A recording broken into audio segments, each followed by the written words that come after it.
அது சுத்தி சுத்தி பாக்குது, எதுவுமே இல்ல.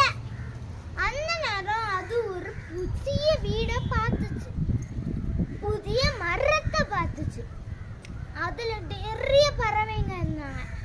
அந்த டைம் அது கொஞ்சம் கொஞ்சமா சைலைய பார்க்கும்போது அதுக்கு முட்டை தெரிஞ்சோடனே அது என்ன பண்ணுச்சு, அப்படியே சுறுசுறுன்னு மரம் மேல அப்படியே யாருச்சு. மரம் மேல ஏறி அந்த முட்டையெல்லாம் அதோட வாய்க்குள்ள போயிருச்சு. போய் அதுக்கு அன்னைக்கு குண்டுக்குள்ள போகவே முடியல. அதுவும் ஒரு நாள் கூட கடந்து பார்த்துட்டு அதோட வேர் பெருசாட்டே இருந்து. அதனால அதுக்கு ஒரு யோசனை வந்துச்சு, நம்ம ஏன் ஒரு புது வீட்டுக்கு போக கூடாதுன்னு சொல்லி அதுவும் அந்த புது வீட்டுக்குள்ள போச்சுங்க. புது வீட்டுக்குள்ள அதுவும் திரிஞ்சு எங்கெல்லாமோ போய் பார்த்துச்சு. கடைசியில ஒரு அழகா ஒரு மரம் இருந்துச்சு. ஆனா ஒரு ப்ராப்ளம், அதுல நிறைய எலிங்களும் அணிலும் பறவைகள்னு நிறைய அனிமல்ஸ் அங்கதான் வாழ்ந்துட்டு இருந்துச்சு. அதனால அது எல்லாத்தையும் பயம் பிடித்துச்சு.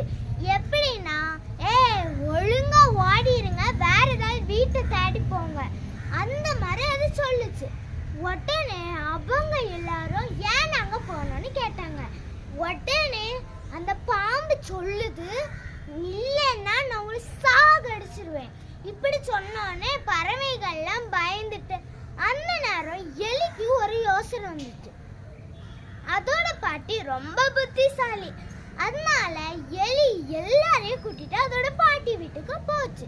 அவங்க பாட்டி சொன்னாங்க, நம்ம அடர்ந்த காட்டுக்குள்ள போய் ஒரு சிங்கத்துக்கு பேசி பிடிச்சிட்டு வரலாம். எனக்கு தெரிஞ்ச ஒரு சிங்கம் இருக்கு, நான் படிச்ச ஸ்கூல்ல தான் அதுவும் படிச்சிச்சு. நம்ம வேணா அவங்கள்ட்ட போய் கேட்கலாம். ஆனா நான் வரல, நீங்க போய் கேளுங்க, என்னால் நடக்க முடியலன்னா பாட்டி சொன்னாங்க. அதாவது எலி பாட்டி சொன்னாங்க. உடனே எலி எல்லாரையும் கூட்டிட்டு அந்த சிங்கம் கிட்ட போச்சு. சிங்கம் நீங்களே யாருன்னு சொன்னாங்க. உடனே அதுவும் அதோட பாட்டியை சொன்னோடனே ஓகே இவ்வளோதானே அப்படின்னு சொல்லிட்டு அதுவும் வந்துச்சு. உடனே அது என்ன பிளான் பண்ணுச்சுன்னு நீங்க அதில் பாருங்க சொல்லுங்க. ஸோ அதுவும் ஸ்லோவா வந்துச்சு. வந்து பாம்பு ஒரு மிரட்டுன்னு மிரட்டுச்சு. அதாவது அது நீ என்னோட புத்திசாலியா அப்படின்னு பாண்டி கேட்டு, நான் புத்திசாலி எல்லாம் கிடையாது, நான் ஒரு கொலைகாரன் அந்த மாதிரி சொல்லுச்சு. உடனே சிங்கத்துக்கு ரொம்ப கோபம் வந்துட்டு சிங்கம் அப்படியே ஒரு நூடுல்ஸ் மாதிரி எடுத்து வாய்க்குள்ளால போட்டு கடிச்சிருச்சு. ஸோ சுட்டீஸ், இதோட பொருள் என்னன்னா, நம்ம யாரோட இதுவுமே தேவையில்லாம சண்டை போட்டு வாங்கக்கூடாது.